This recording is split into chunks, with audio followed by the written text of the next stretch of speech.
भद्रं कर्णेभिः शृणुयाम देवा भद्रं पश्येमाक्षभिर्यजत्राः स्थिरैरङ्गैस्तुष्टुवांसस्तनूभिर्व्यशेमहि देवहितं यदायुः।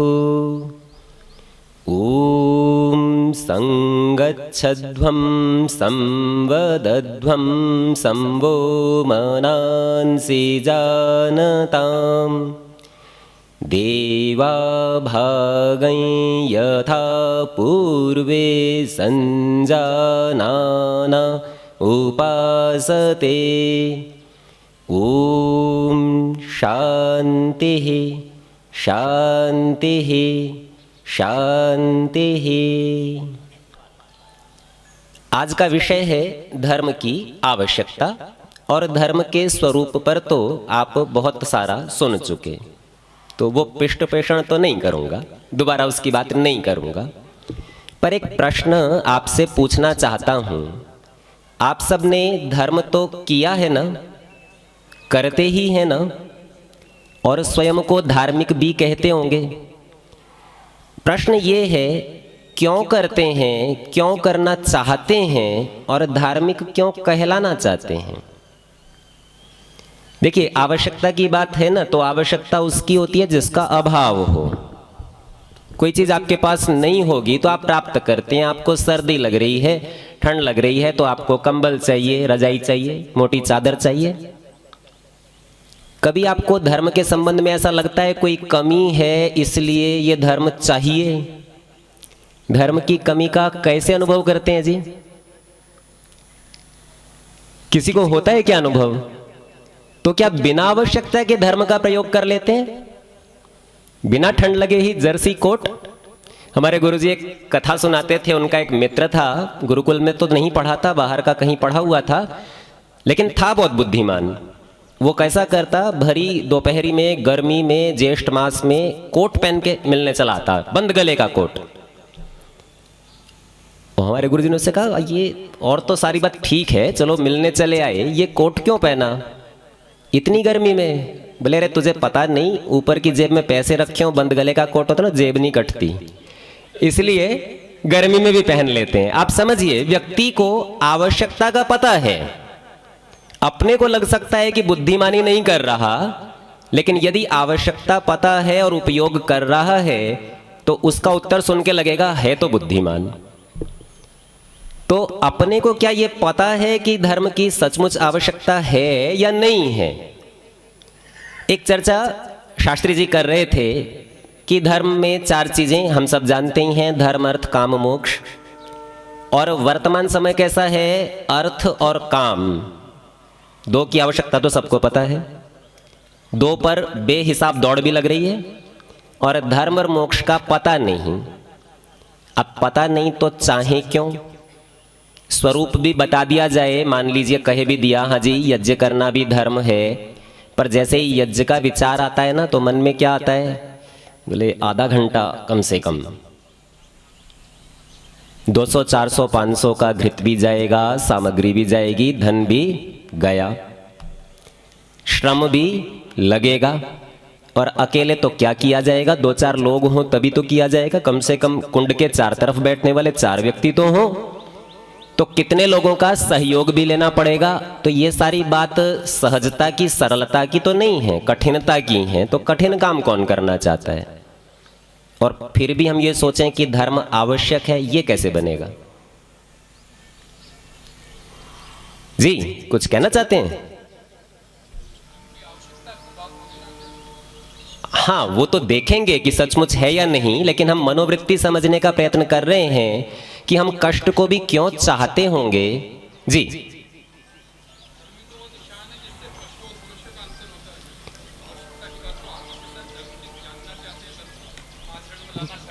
ठीक है, स्वाध्यायशील लोग सभा में रहते हैं तो काम थोड़ा आसानी हो जाता है। आपने बताया, बोले कि इससे मनुष्य और पशु में भेद होता है। बौद्धिक दृष्टि से कदाचित हो सकता होगा, लेकिन एक सामान्य बालक को पूछिए जिसने धर्म का शब्द भी ना सुना हो, वो भी बता देगा ये गाय है, ये आदमी है। इतना परिचय तो आप उसका बचपन में ही करा देते हैं। और यदि भेद इतने मात्र से ही हो जाता है तो फिर धर्म की कौन सी आवश्यकता बची है? धर्म तो बहुत कठिन काम है, क्यों करना चाहिए? अच्छा, धर्म शब्द के साथ में जो मैंने एक और छुड़वाया ना 4 में से, वो है मोक्ष। अपने में से कितने लोगों को ऐसे लगता है कि सचमुच मोक्ष की आवश्यकता है? ना, सुनी सुनाई बात से नहीं जी, सुनी सुनाई बात से नहीं। आवश्यकता, जैसे मैंने आपको कहा ना, आपको सर्दी का अनुभव होता है तो फिर उसके बाद में रजाई आप खुद ही खोज लाते हैं। ऐसा अनुभव आपको मुक्ति प्राप्त करने का होता है क्या कि भाई ये कमी है कुछ?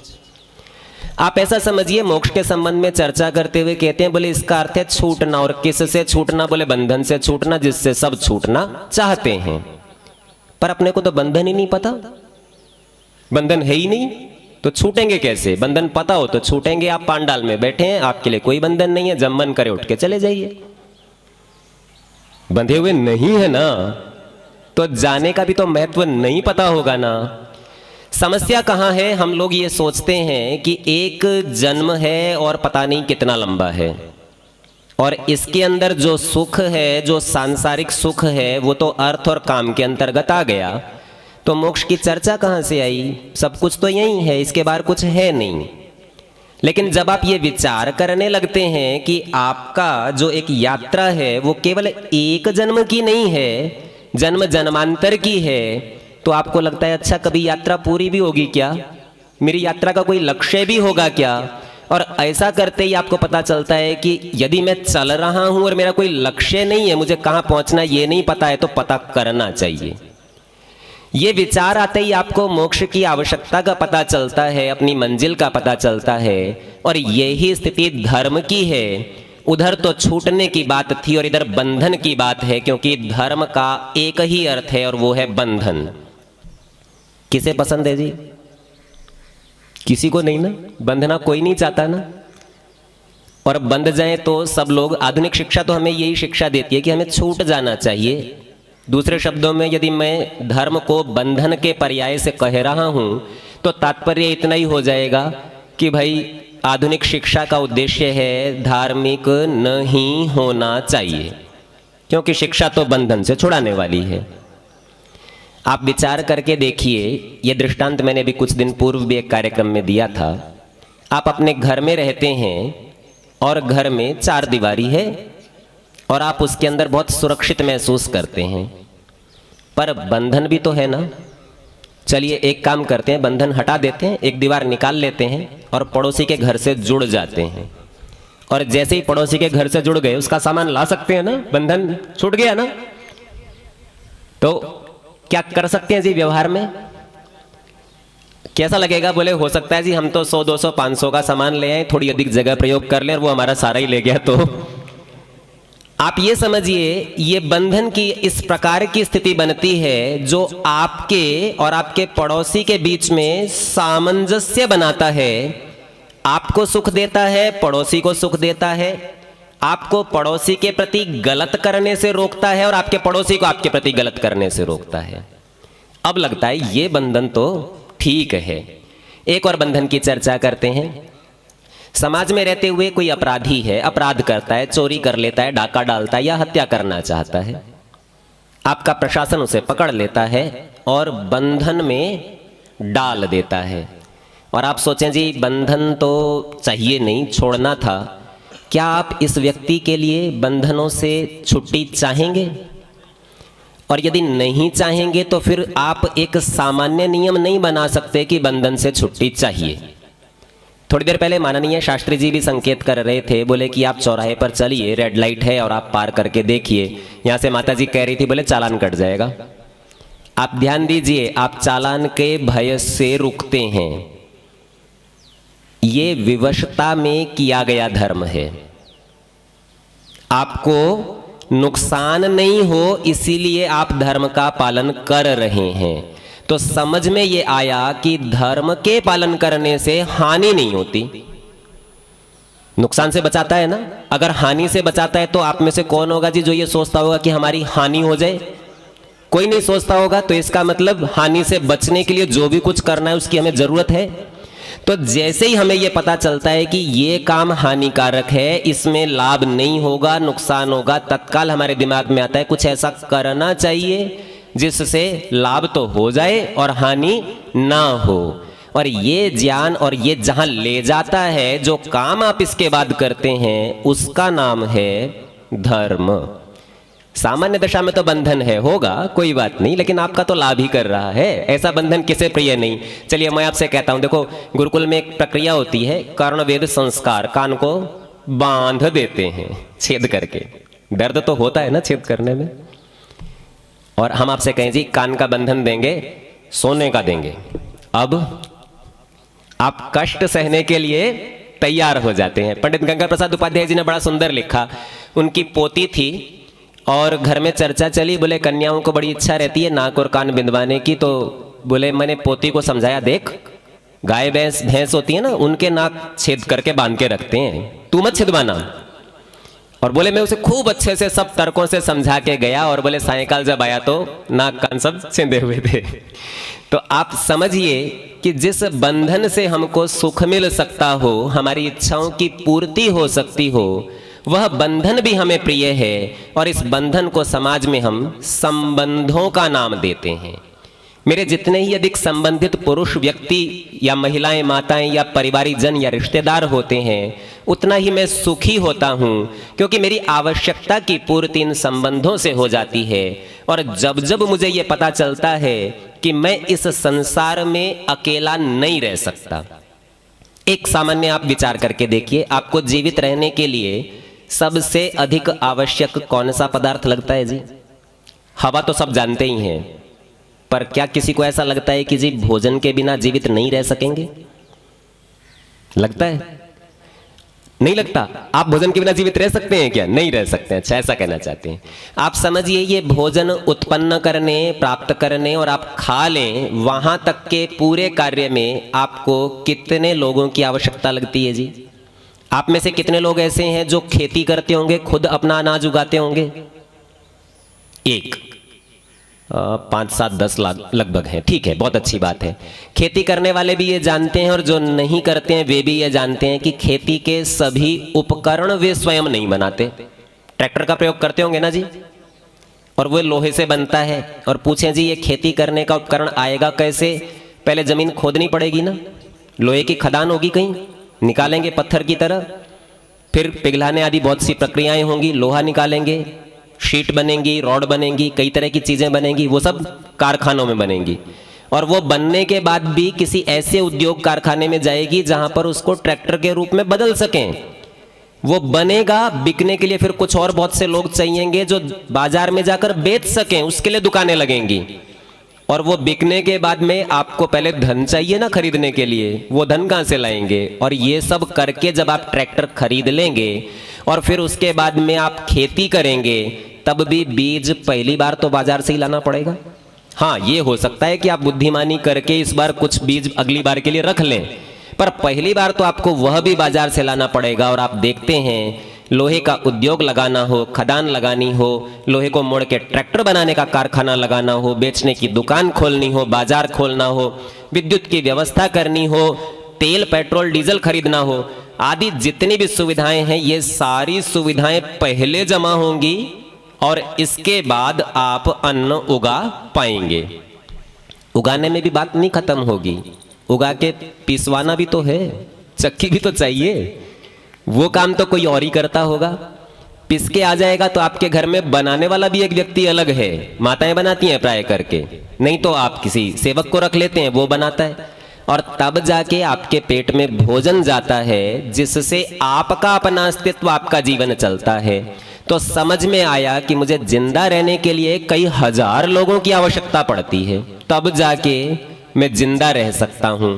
अच्छा सोचिए, ये 1000 लोग आपके लिए तो काम करें, और इन हजारों के लिए और हजार चाहिए सबके लिए। वन वे ट्रैफिक चलाते हैं ना, आप तो किसी का कुछ नहीं करेंगे, आपके प्रति 1000 करेंगे और उनमें प्रत्येक के प्रति 1000। तो इस धरती पर कितने मनुष्य चाहिएंगे जी जीवित रहने के लिए? और ऐसे अरबों मनुष्यों में से कितने जीवित रह पाएंगे? क्योंकि जो सबसे अंदर वाले वो ही तो जीवित रहेंगे, क्योंकि बाहर वालों के लिए तो 1000 मिल नहीं रहे, धरती पर जगह नहीं बची। तो हम क्या समझते हैं, हम एक नियम बना देते हैं, और सार्वजनिक हित का जो नियम है, जो यदा कदा हमें बंधन लगा करता है कि भाई सब एक दूसरे का सहयोग करें, और ये जो परस्पर सहयोग का नियम है, इस नियम का नाम धर्म है। अपने को जैसे ही ये समझ में आता है तो क्या पता चल जाता है भाई जीवित रहने के लिए धर्म की आवश्यकता है। एक चर्चा जो मैं अपने वक्तव्य के प्रारंभ में आप लोगों से कर रहा था, मैं यज्ञ करने का विचार भी करता हूं तो मेरे सामने खर्चा धन का, समय का, शक्ति का, सहयोग का और सहयोगियों के सद्भाव का खड़ा हो जाता है। मैं खर्चा करना नहीं चाहता, मैं हानि क्यों करूं, पर ध्यान रखिए मैं जब भी यज्ञ करता हूं तो मेरे मन में प्रसन्नता का भाव आता है। इसको एक सामान्य दृष्टांत से समझिए। आप आहुति देते समय हाथ को खुद से दूर ले जाते हैं ना जी, और कुंड तक जाते भी आपको हाथ खोलना पड़ता है, छोड़ना पड़ता है ना। वास्तव में ये क्रिया मस्तिष्क से संबंधित है। आपका मस्तिष्क आदेश ना दे तो हाथ खुले नहीं। दूसरे शब्दों में कहता हूं, आपका मस्तिष्क खुलता है तो आपका हाथ खुलता है। और कौन व्यक्ति नहीं चाहेगा जी मैं खुले मस्तिष्क का स्वामी हूं, मुझे सूक्ष्म से सूक्ष्म शास्त्र की चर्चाएं समझ में आ जाएं। तो अपने को यज्ञ करने से जो सुख मिलता है वो मेरे खुलेपन से, मेरे विस्तार से, मेरे बढ़ने से होता है। और इसी अवस्था को आप कहते हैं ये सुमन, अच्छे मन वाला, सौमनस्य का भाव रखने वाला व्यक्ति है। जैसे ही मैं धर्म करता हूं मुझ में स्वयं में प्रसन्नता आती है, और मेरे धर्म करते ही समाज मेरी प्रशंसा करता है। शास्त्री जी बताते ने, धर्मम चरंतम आहु सत्यम वदंती इति, और सत्यम वदंतम आहु धर्मम चरती इति। रामनामी ओढ़ी है, गले में रुद्राक्ष की माला पड़ी है, बड़ा सा तिलक लगा है, लंबी सी चोटी है, धोती पहन के आ रहे हैं। कुछ कुछ बाह्य धर्म के चिन्ह जैसे समाज में प्रचलित हैं, उन चिन्हों का आचरण मात्र कर रहा हूं, अभिनय नाटक कर रहा हूं कि उनको लेकर आ रहा हूं। तो व्यक्ति के मन में विचार आता है, बोले धार्मिक है तो सत्य ही कहता होगा। और किसी व्यक्ति का आपने अनुभव कर लिया होगा कि ये सत्य बोलता है तो आप ये मानते हैं ये पक्का धार्मिक ही है, और ऐसा व्यक्ति प्रशंसा का पात्र होता है, और प्रशंसा मुझे पुनः सुख देती है। तो जैसे ही मुझे सुख की कमी अनुभव होती है तो मुझे लगता है धर्म करना चाहिए, क्योंकि धर्म से मुझे सुख मिलता है, ये मेरी आवश्यकता है। एक बात जो पहले बीच में छोड़ आया था, मोक्ष वाली। यदि छोटे छोटे सुख के लिए प्रयत्न करता हूं तो बड़े सुख के लिए नहीं करूंगा क्या? अभी तक पता नहीं है। सचमुच ये जीवन हमें बंधन लगता नहीं है, क्योंकि यात्रा का नहीं पता। अगर किसी को ये पता चल जाए कि एक बहुत बड़ी जेल में कुछ वर्ष इस एक कोठरी में रहना है, फिर दूसरी में रहना है, फिर तीसरी में रहना है, तो कहेगा छूटेगी भी कभी जेल के नहीं, कि सदा कोठरी में ही पड़ा रहूंगा। तो जिस दिन आपको ये ज्ञान हो जाएगा, जो श्रद्धेय आचार्य जी कह रही थी ना, अर्थ कामेषु असक्ता नाम, अर्थ और काम जो सांसारिक सुख हैं, जैसे ही उससे बाहर की चीज की अनुभूति होने लगेगी, तत्काल मुझे पता चलेगा कि यह जीवन और जीवन चक्र मेरे लिए बंधन है। आज तो मैं क्या सोचता हूं, किसी प्रकार जीवन बचा रहे और मुझे जीवन का ही सुख, संसार का सुख मिलता रहे। पर जैसे ही मैं इस जीवन के बंधन को समझ लूंगा तो मुझे पता चलेगा कि भाई छोड़ने की तैयारी करनी है। ये ध्यान रखना, मैं आत्महत्या के लिए प्रेरित नहीं कर रहा हूं, छूट तो वहां भी जाएगा, पर एक कोठरी, चक्र नहीं छूटेगा। तो इसमें अपने को समझ में आया कि जब जब मैं चक्र को छोड़ना चाहता हूं तब तब मुक्ति का जिज्ञासु हो जाता हूं। आपके सामने मैंने 2 मंत्र पढ़े थे, और ये दोनों वे मंत्र हैं जो ऋषि दयानंद जब धर्म का व्याख्यान करते हैं ना, तो इन्हें उपस्थित करते हैं। भद्रम कर्णे भी मंत्र को तो उपदेश मंजरी में पूना प्रवचन में कहा, और संगच्छध्वम को उन्होंने ऋग्वेदादि भाष्य भूमिका में जब वेदोक्त धर्म विषय का प्रारंभ किया तब कहा। ये चर्चा कैसे हुई कि विलियमसन भारत में पधारे, कलकत्ता में न्यायाधीश जज बने थे, और जब वे आए तो लोगों ने उनसे कहा कि वर्तमान समय में स्वामी दयानंद सरस्वती जी बड़े प्रसिद्ध आप्त मनुष्यों के सदृश हैं, बहुत योग्य व्यक्ति हैं, आपको मिलना चाहिए, आप मिले क्या? तो उन्होंने कहा नहीं, इच्छा तो है, सुना तो है, पर मिला नहीं। संयोग से वे बंबई आए। उस समय पर उस क्षेत्र का नाम बॉम्बे ही था, आजकल तो मुंबई हो गया है। वहां आए तो काकड़वाड़ी आर्य समाज में स्वामी जी ठहरते थे और वहां से चौपाटी बहुत निकट है, तो भ्रमण के लिए भी जाते थे। तो विलियमसन ने सोचा चलिए वहीं मार्ग में पकड़ लेंगे और वहीं वार्ता हो जाएगी। स्वामी जी से मिलके बातचीत हुई। आपको आश्चर्य होगा, विलियमसन को तो हिंदी आती नहीं थी और स्वामी जी को अंग्रेजी नहीं आती थी। बात कैसे हुई होगी? दोनों को संस्कृत आती थी। वार्तालाप संस्कृत में हुआ और कुछ अंश लिखा गया, प्रमाण रूप में उपलब्ध है। विलियमसन पूछते हैं, बोले स्वामी जी धर्म क्या है, आप क्या धर्म मानते हैं? पहले स्वामी जी ने मनु वाला बोल दिया, धृति क्षमा दमोस्तेयम 10 लक्षण बताए। बोले ना, मनु का नहीं पूछना। बोले फिर मेरे को और भी दूसरे कुछ नहीं पूछने। एक बार स्वामी जी ने वेद वाला बताया, संगच्छध्वम संवदध्वम। बोले ये वेद का भी नहीं पूछना, मुझे तो ये पूछना है दयानंद धर्म किसे मानता है? तो स्वामी जी महाराज बहुत सरल शब्दों में उत्तर देते हैं, पक्षपात रहित न्याय आचरण, ईश्वर की आज्ञा से अविरुद्ध। ये बातें तो आपको स्वमंतव्य मंतव्य आर्योदेश रत्नमाला सब जगह मिल जाएंगी। श्रद्धेय पंडित जी इस बारे में बता चुके। लेकिन एक और जो वहां महत्वपूर्ण शब्द स्वामी जी ने कहा, जिसे कोई नकार न सके उसका नाम धर्म है। तो आपकी मान्यता जो तथाकथित हिंदू मत में रहेगी उसे मुसलमान नकार सकता है, मुस्लिम की मान्यता को हिंदू नकार सकता है, सिख नकार सकता है, ईसाई और सबकी मान्यताओं को सब नकार सकते हैं। और ये चर्चा सत्यार्थ प्रकाश के 11वें समोल्लास में स्वामी जी ने करते हुए कहा, बोले भाई जिज्ञासु आया और उसने पूछा मैं जानना चाहता हूँ मार्ग कौन सा ठीक, धर्म कौन सा ठीक। तो बोले भाई 1000 दुकानें लगी हैं, सब जगह हुआ।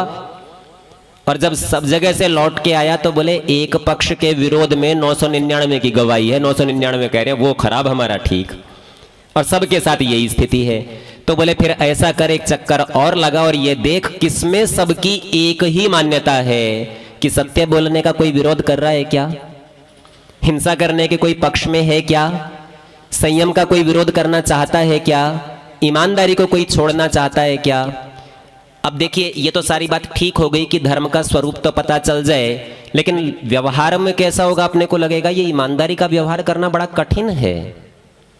कोई काम करना है, सरकारी कार्यालय में जाना है और रिश्वत नहीं दी तो काम बनेगा नहीं, तो क्या करें जी, धर्म की पालना करें कि रिश्वत दें?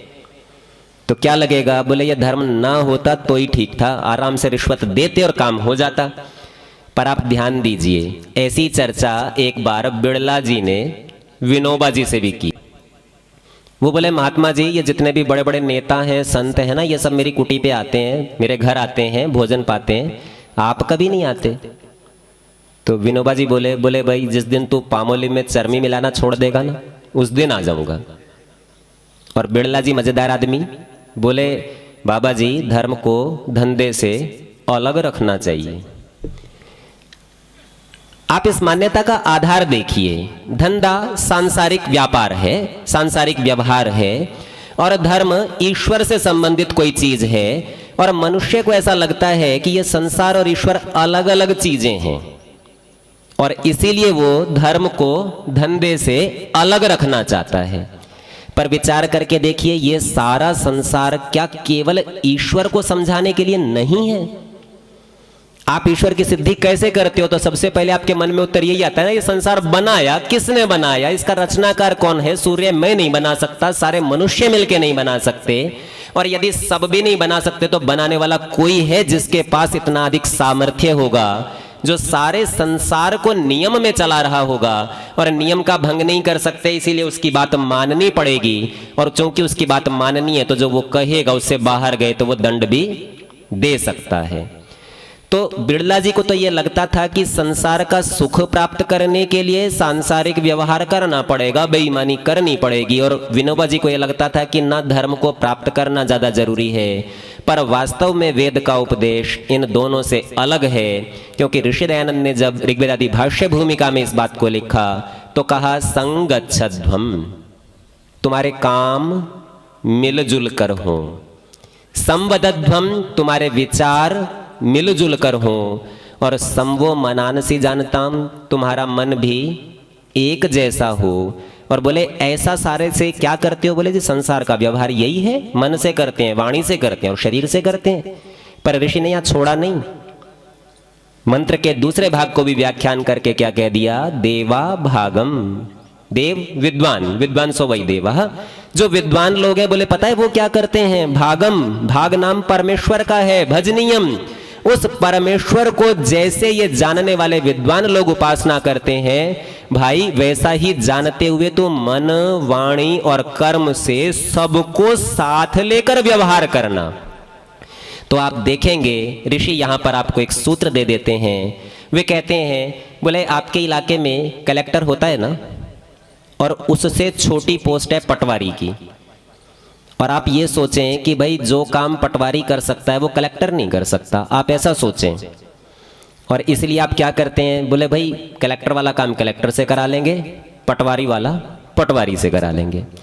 विषय का विभाग व्यवस्था की दृष्टि से तो ठीक है, पर ये आप सब जानते हैं कि कलेक्टर का इतना सामर्थ्य है कि पटवारी को आदेश देकर भी आपका काम करवा सकता है। तो ये क्यों नहीं सोचते कि जो सारे संसार का स्वामी परमेश्वर है वो मुक्ति आपको देगा तो साथ में सांसारिक सुख भी दे सकता है। और जब जब व्यक्ति ये सोचता है कि संसार का सुख तो संसार के व्यवहार से, व्यापार से, बेईमानी से मिलेगा और केवल मुक्ति का सुख वह ईश्वर से मिलेगा, तब वो दो सोचता और धर्म की चिंता नहीं करता, धर्म से दूर रहता है।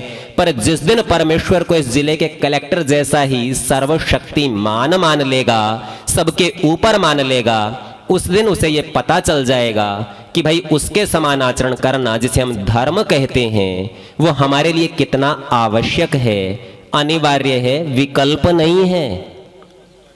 यही चर्चा स्वामी जी ने अन्यत्र एक स्थान पर की, और वो जब धर्म को व्याख्यान कर रहे हैं ना, तो उसी पूना प्रवचन में एक और मंत्र उपस्थित करते हैं, व्रतेन दीक्षा मापनोति। मंत्र आप में से अनेक लोगों का सुना हुआ है, समय मेरे पास लगभग नहीं है, इसलिए मंत्र पूरा नहीं कहूंगा, पर यह बता देता हूं, धर्म का व्याख्यान करते हुए व्रत के मंत्र को उपस्थित करना और व्रत को धर्म कहना स्वामी जी की दृष्टि में क्यों है। वे कहते हैं बहुत सारे आपके पास काम करने के लिए हैं, और आप क्या करते हैं, उसमें से सर्वश्रेष्ठ का चयन कर लेते हैं। तो ऐसा जो आपने चयन किया उसे आप कहते हैं संकल्प। मैंने संकल्प कर लिया जी मैं यज्ञ करूंगा, कोई पारायण कर लूंगा, चलिए संकल्प कर लिया, सर्वश्रेष्ठ का चयन कर लिया। और बोले इस चयन के साथ आप एक काम और भी करते हैं, बाकी बचे हुए सारे विकल्पों को छोड़ देते हैं, त्याग कर देते हैं। तो हल्के जो कार्य थे उनको छोड़ने का नाम विकल्प रख दिया। सर्वश्रेष्ठ के चयन को संकल्प कहा, और हल्के जो श्रेष्ठ नहीं है, हीन है, उनको छोड़ने का नाम विकल्प कहा। ऋग्वेद आदि भाष्य भूमिका में तो इसे कहते हैं कि पुण्य करने का निश्चय संकल्प और पाप को छोड़ने का निश्चय विकल्प, इस तरह से समझा दिया। और आगे कहते हैं बोले ये जो संकल्प किया ना, इसकी परीक्षा करके निश्चय कर लेना, इसका नाम व्रत है, और इसे मैं छोड़ नहीं सकता, तो ये आचरण धर्म है। पूरा व्याख्यान जोड़ के बताएं तो सर्वश्रेष्ठ आचरण अथवा सर्वश्रेष्ठ व्यवहार ही धर्म है। आप में से कौन होगा जी जो सर्वश्रेष्ठ काम नहीं करना चाहता होगा? आपको पता है एक वकील जो दिन भर झूठ भी बोलता है ना, तो सायंकाल में कोई उसे कहे देखो ये आ गया झूठा, उसे भी अच्छा नहीं लगता। आपके बाजार के अंदर, दुकानों के अंदर जो व्यापारी मिलावट भी करता है ना, तो वो भी कैसा लिखता है, हमारे यहाँ शुद्ध देसी घी मिलता है। और आप कभी रेड लाइट क्रॉस कर जाए और आगे पुलिस वाला आपको रोक ले, आप कहते हैं देखो जी मैंने आज पहली बार गलती की है, बिल्कुल सच कह रहा हूं, दिल पे हाथ रख के कह रहा हूं, सच कह रहा हूं, पहली बार है, छोड़ दो। आप ध्यान दीजिए, आपको जितना भी पाप और अधर्म करना पड़ता है, सब कुछ धर्म के ऊपर चढ़कर करना पड़ता है। आप यदि ईमानदारी से कह दें हमारे यहां अशुद्ध घी मिलता है, हमने मिलावट की हुई है, जैसे ही आप ये बात कह देंगे तो आपका सारा व्यापार ठप हो जाता है। तो संसार का कोई भी व्यापार, यहां तक के झूठ और अधर्म भी बिना धर्म के आप नहीं कर सकते, ये इतनी अनिवार्य वस्तु है।